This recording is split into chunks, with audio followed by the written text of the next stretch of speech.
This is Isabel Litzler, the place to be to develop your skills and grow your potential. So today I wanted to give you my 3 insights from a paper that I read that was written by McKinsey Global Consulting. So I will have the link below for those of you who want to read it. But I just wanted to give you my 3 insights that I think those are the main points to remember as a quick view of this video. So the first thing that I thought was interesting from reading the article is the fact that there will be in the future, so this is about the future of work in Europe, so there will be in the future mega cities and growth hubs. So that's always good to know, especially if you want to relocate to Europe, to know where those jobs potentially will be, so that you don't go into a location that is not really growing. And I see this quite a bit with expats. Sometimes they get excited about a location without really assessing if there's opportunities there, companies, if there's a lot of jobs, etc. So this article raises the fact that there will be mega cities like London and Paris. No surprise there. But there will be also growth hubs. And some of the cities that are mentioned are Amsterdam, Copenhagen, Madrid, and Munich. So that gives you an idea already of the future of jobs, growth hubs, which is good to know, especially if you work in tech, to make a note of that. My second finding in reading this article was about the fact that there are some families of job families that are really affected at the moment with the crisis. And it so happens that it's the same families of jobs that are candidates for automation. So if you look at right now the top 5 that they mention in the document, like wholesale and retail, manufacturing, accommodation and food service, construction, transportation, and storage, these were the ones that suffered a lot during the crisis in terms of surviving and having clients, etc. And they're also candidates for automation. For example, transportation is more and more, the talk is always about having automated cars and all these things. With wholesale and retail, we've seen that this is definitely going online.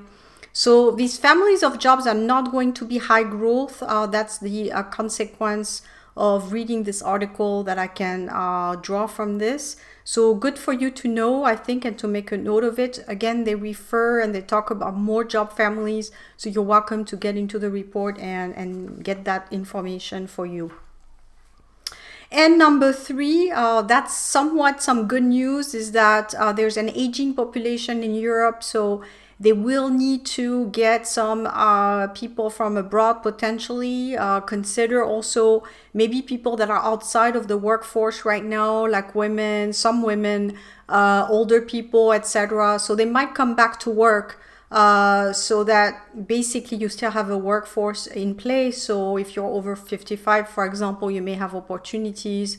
And the sectors they mentioned that are going to be higher growth, and I want you to make a note of that if you're debating right now what to do and in your orientation and so forth.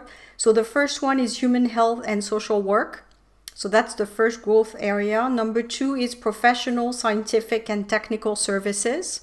And number 3 is education. So if you're working around any of these fields, you can be in good status, basically, in terms of finding work. Now, the caveat to that I would add is that I would add the word tech to that. So if you work in human health, great, but do you have the tech part to add to it? Or education, same thing.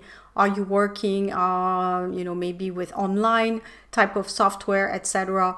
So really, that's the key word to those job families, is how technical are you in terms of those fields. So really, what's going to be the main attractiveness, the job family that's the most attractive right now is STEM.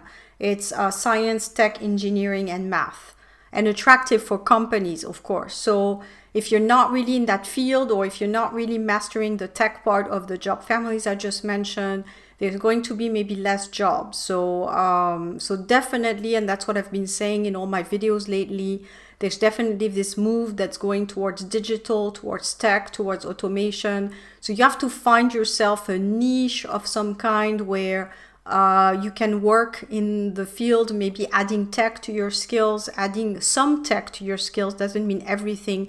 But for example, I still see a lot of people now that are having difficulty mastering the online video calls and all these things. I mean, definitely by now people need to get up to speed on that and just get better at it in general. You will have more interviews online, so you have to also know how to do virtual interviews and so forth. So I just want you, it's food for thought. If you have any questions, if you have some ideas that pop up after watching this video, feel free to post below. I'm always interested to know what you think. But this is in a nutshell some of the jobs of the future. So I hope you find it interesting. Look forward to your comments. Feel free to share and to like. Always appreciate it. Thank you very much.